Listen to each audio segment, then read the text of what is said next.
กียงเจ้าพายุนี่นะคะต้องบอกเลยค่ะว่าสมัยก่อนเนี่ยเขาก็มักจะมีกันไว้เพื่อเป็นประโยชน์ในการให้แสงสว่างนะคะสมัยนี้แทบจะไม่เห็นแล้วนะคะคำว่าเจ้าพายุนี่นะคะก็มาจากภาษาอังกฤษค่ะที่เขาใช้เรียกตะเกียงนี่แหละค่ะก็คือ storm lantern หรือว่า hurricane lantern นะคะแปลตรงตัวเลยค่ะเป็นตะเกียงเจ้าพายุ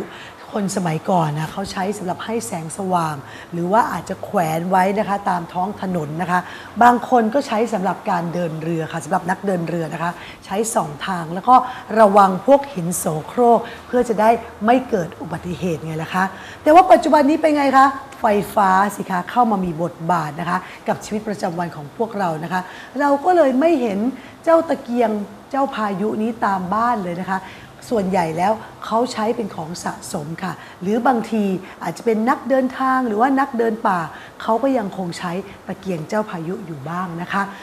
ลองดูนะคะบ้านไหนมีนะคะลองเปิดดูนะคะแล้วก็เอาตัวเราไปอยู่ใต้แสงของตะเกียงเจ้าพายุอาจจะพบบรรยากาศอีกแบบหนึ่งก็ได้